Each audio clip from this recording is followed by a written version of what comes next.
tonight on EKB Evening News at 6. Between a closed road and a big festival, the city of Pikeville is bracing for transportation and parking issues. Good evening. I'm Cindy Mae Johnson. And I'm Gary Sloan. Hillbilly Days starts Thursday in Pikeville, but its impact on downtown residents and visitors will be felt earlier, especially in regards to parking. EKB News reporter Shannon Deskins tells us all about it in this report.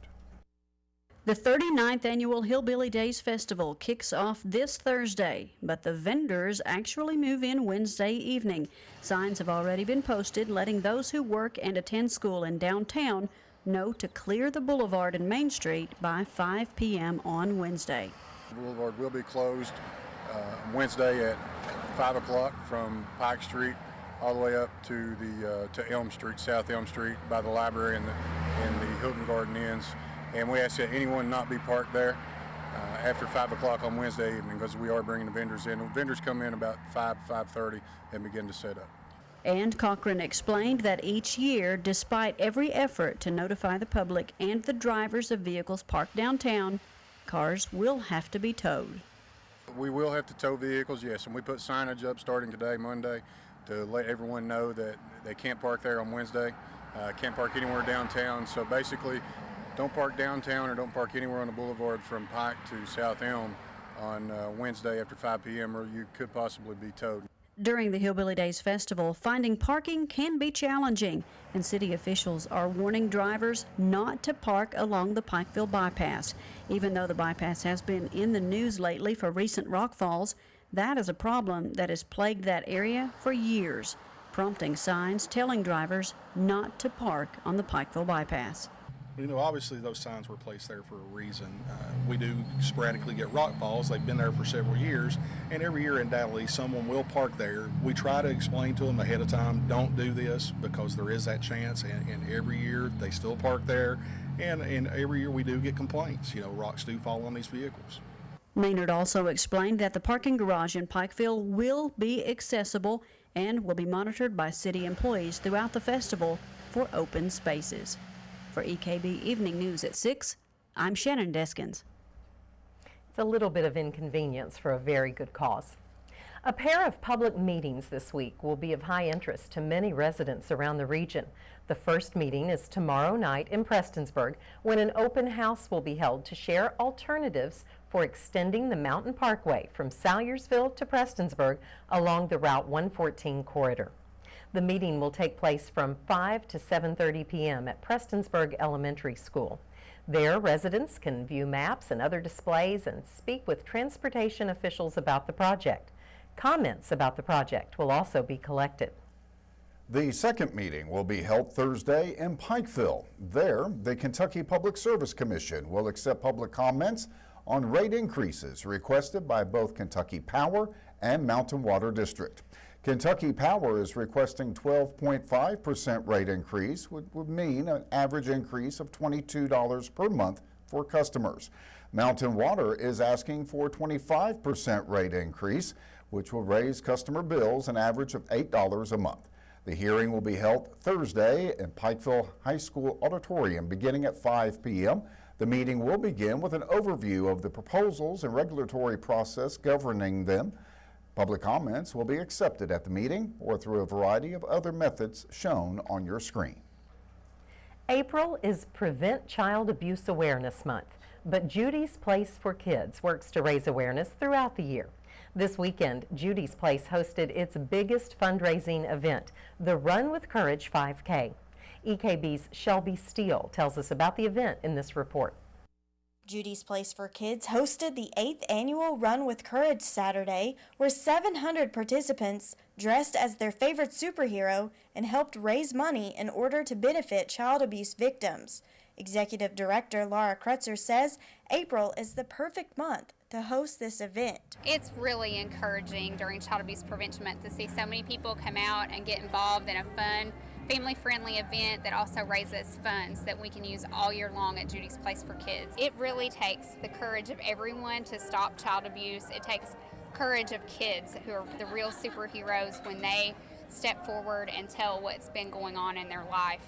And then it takes the courageousness of community members to believe them, hear them, listen to them, support them, and protect them. And so we're honoring the superhero that we can all be. The money raised at this event goes to Judys Place for Kids, which serves 5 counties. It goes to Judys Place for Kids. We are a nonprofit organization that serves children in Pike, Floyd, Johnson, Martin, and Magoffin counties. We provide medical services, specialized interviewing services, victim advocacy, counseling, and prevention education. This is our biggest year yet, and we believe we've raised over $20,000. Former First Lady Judy Patton says it's important to raise awareness of child abuse. The center is run on the compassion and the goodwill of the community, because when you have child sexual abuse or any kind of child abuse, it affects the whole community. It affects society. For EKB Evening News at 6, I'm Shelby Still. The University of Pikeville came out on top over 6 other Kentucky universities in the 2015 All-Tech Innovation Competition over the weekend. A team of 2 graduate and 2 undergraduate students pulled in the $10,000 top prize for their proposal for RhizoFeed, a poultry feed using bloodroot harvested in eastern Kentucky. The feed will create a new industry in the region and will be a lower cost alternative to antibiotics and probiotics. Kentucky State University won the undergraduate competition. The competition is now in its 3rd year. Well, coming up, a new movie about the 1958 Floyd County school bus tragedy premiered at Jenny Wiley State Resort Park over the weekend. And a race at Breaks Interstate Park this weekend brought out the adventurous side of competitors. We'll be back to tell you about it in just 2 minutes.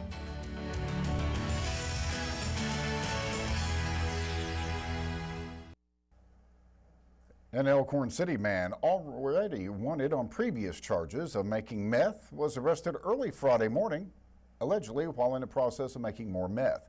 Kentucky State Police troopers were called to a residence at the left fork of Dry Fork for a meth complaint. When they arrived at the scene, 37-year-old Larry Kendrick allegedly jumped out of a window and attempted to run away. Officers apprehended him and then searched the residence. Inside, they found a used one-step meth lab and another active one-step meth lab. Kendrick allegedly confessed to making meth at the time of the officers' arrival.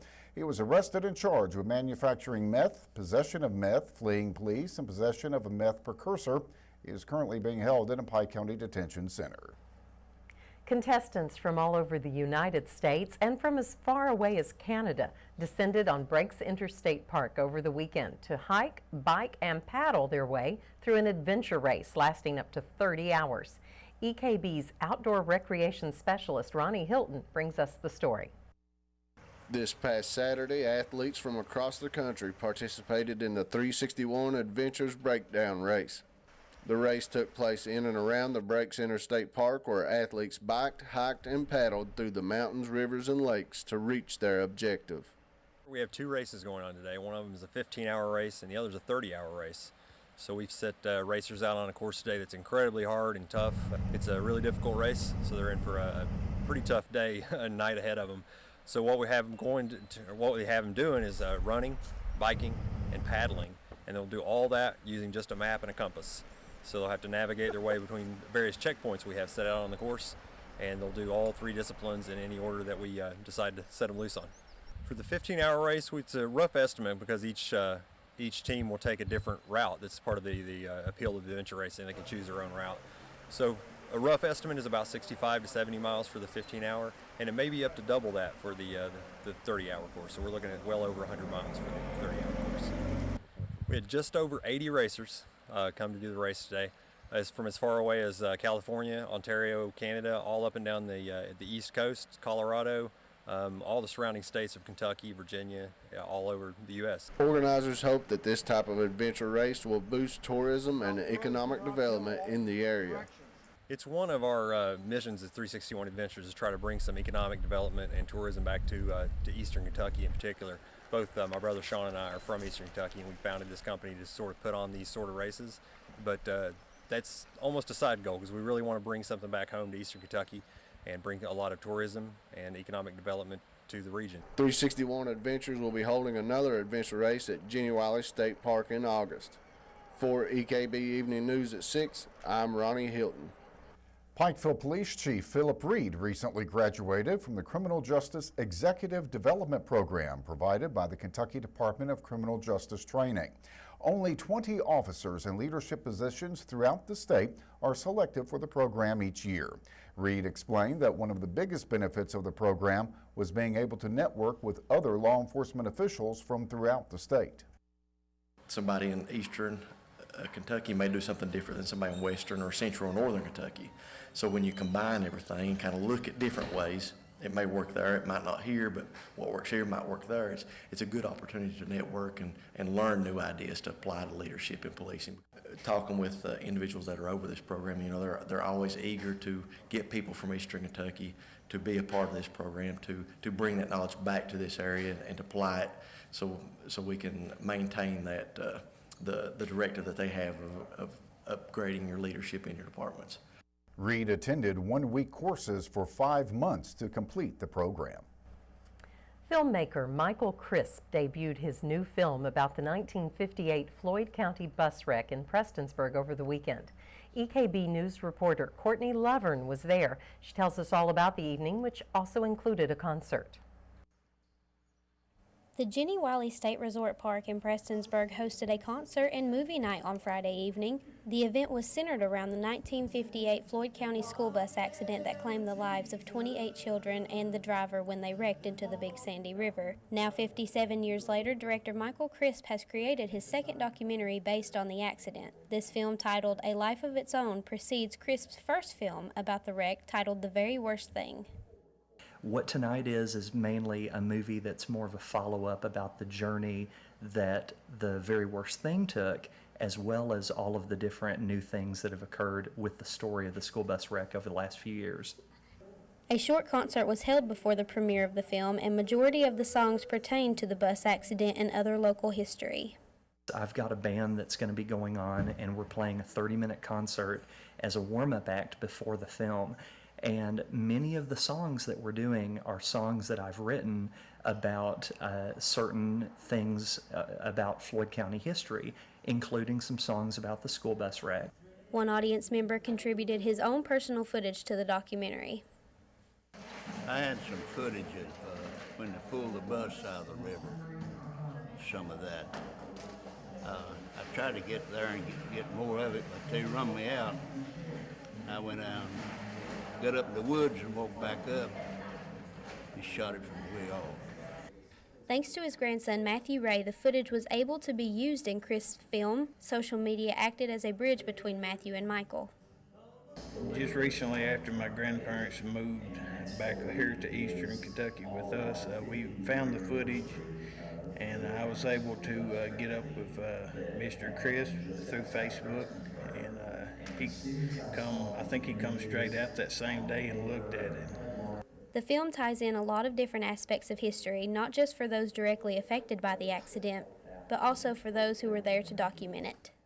For me, it kind of carries my grandfather's legacy along. You know, he's getting up in his years, and if he can be remembered for something, I think this would be great. Reporting for EKB Evening News at 6, I'm Courtney Lovern. Coming up, it was an historic weekend at Augusta. Jamie Johnson will be here to tell us all about it. But first, EKB Chief Meteorologist Lathan Hopkins will be in to tell us what the week has in store for us weather-wise. We'll be back in 2 minutes.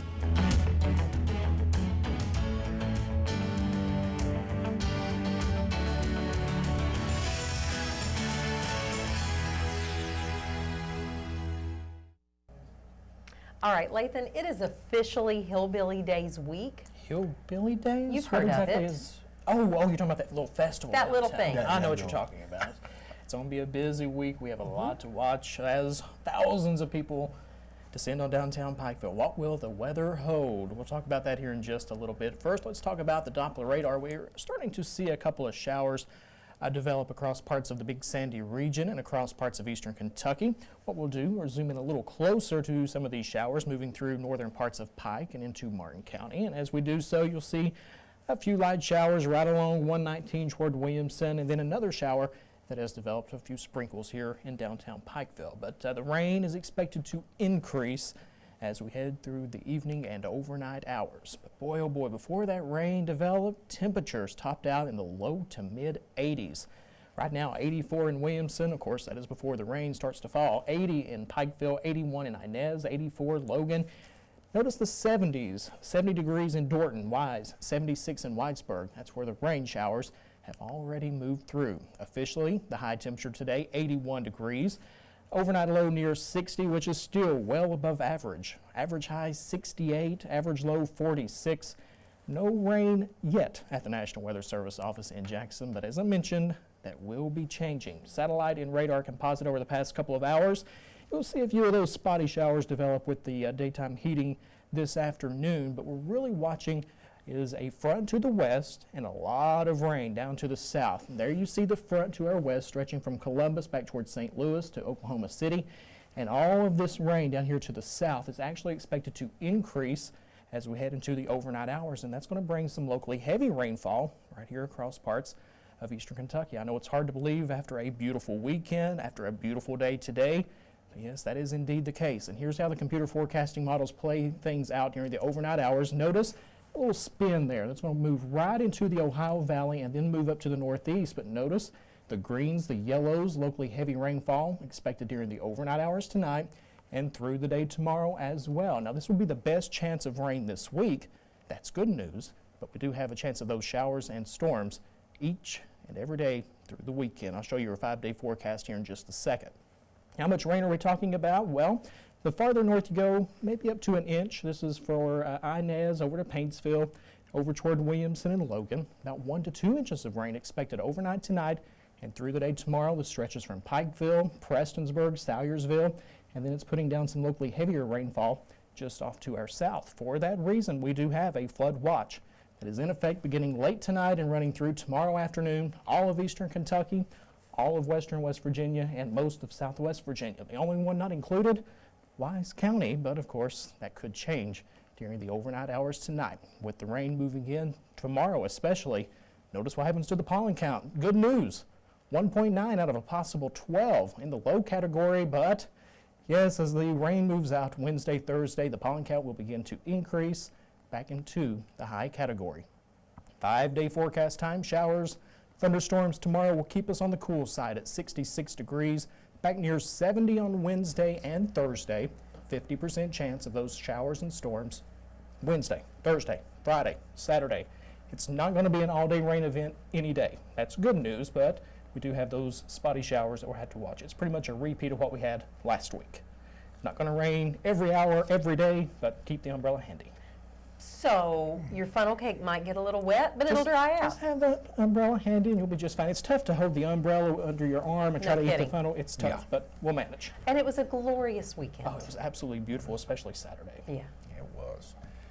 Well, drag racers from all around came out this weekend to the annual Arm Drop Drag Test and Tune at the Combs Airport. EKB's Shelby Steele attended to the event and brings us this report.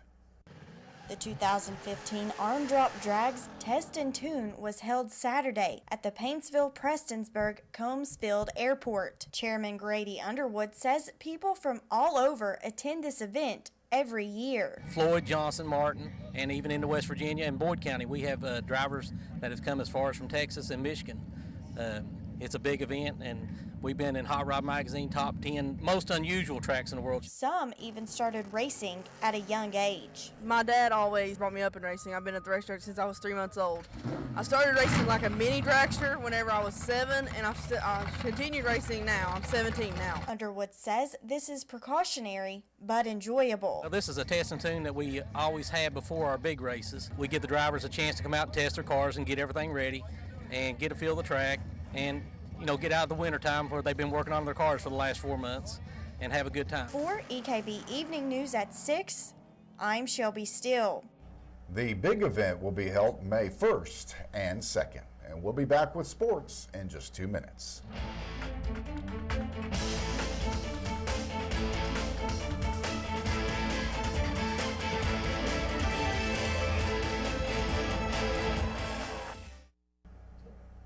You know, in horse racing, it's the Derby. Right. Okay, but it's the quest for the green jacket in golf. Yes, it is. Augusta National, the place to be for all golf fans. This past weekend, a lot of eyes on this tournament every single season. Masters tournament is referred to as a tradition like no other, and yesterday 21-year-old Texan Jordan Spieth became part of an exclusive club wire-to-wire Masters champion. Spieth, who finished second in last year's Masters, earned his green jacket by 4 strokes over Justin Rose and Phil Mickelson, and tied Tiger Woods for the Masters scoring record at 18 under par. In the process, Spieth became the first wire-to-wire champion since 1976, never giving up or sharing the lead. His reward, you ask? Try $1.8 million. A nice way to tie a bow on what could be called the most dominating performance ever for a weekend in Masters history. From golf tees to shoulder pads and helmets, the UK football team held an open spring practice on a scrimmage on Saturday. Not the traditional blue-white game that fans are accustomed to, as renovations to Commonwealth Stadium prevented that from happening. Still, the Cats' new-look offense seemed to be ahead of the defense, stretching the field with a touchdown pass of 47 and 50 yards apiece from quarterback Patrick Towles. Coach Mark Stoops was pleased with the improved accuracy of Towles' throws and says the junior has also improved his decision-making. There will be a new face on the UK bench next season as assistant basketball coach Barry Slice Rorison has left the program to become the new associate coach at St. John's University. Slice is responsible for bringing the 2014 point guard recruit Isaiah Briscoe to Lexington this coming season. Slice will be joining close friend and new head coach Chris Mullen at St. John's. It's expected that Tony Barbie will move into the now open full-time assistant position at UK. Finally, some baseball. The Reds trying to avoid dropping another series to visiting St. Louis. Coming into the weekend, the Reds had dropped 12 of their past 14 series. With the reigning Central Division champions, this game was nothing short of a circus. We'll pick it up in the bottom of 7. Bases loaded for Todd Frazier. The flare to right center field, scoring 2 runs, giving the Reds a 4-3 lead. Now, manager Brian Price, he needed some Goodies headache powders this weekend. Upset that the umpires wouldn't use the replay challenge to review a call, Price got the boot. The game would go to extras. Reds pitcher Kevin Gregg order up Matt Carpenter, the 2-run blast. The Cardinals have now won 29 of their past 34 dates, with Cincinnati going back to 2003, 7-5 the final yesterday. Reds manager Brian Price disgusted after the loss.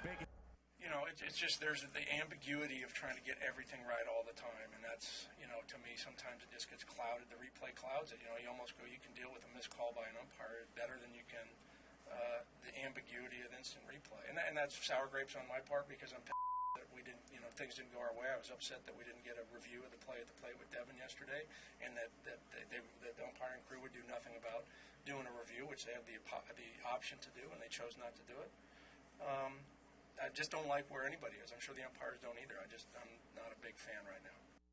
The Reds begin their first road trip of the season, a 3-city journey beginning in Chicago tonight for the start of a 3-game series. John Lester will make his second start in a Cubs uniform. He'll be opposed by Reds righty Mike Leake. Game time is 8:05 p.m. Pregame at 7:35 on Hit City USA, 98.1, 104.3 FM. Now tomorrow, weather permitting, we'll have highlights from tonight's All-A Classic baseball and softball games from Inez as we crown a couple of champions. Sheldon Clark versus Pikeville in softball play. Allen Central takes on Sheldon Clark in baseball. Games should be starting as we speak, guys, and that's a look at sports. Are you going to make any predictions on those championship games? I better not, because I get angry letters and texts and emails, and I try to be a fan of everybody. I think that's a good idea. Wise move, huh? Stay neutral. We'll be back in 2 minutes.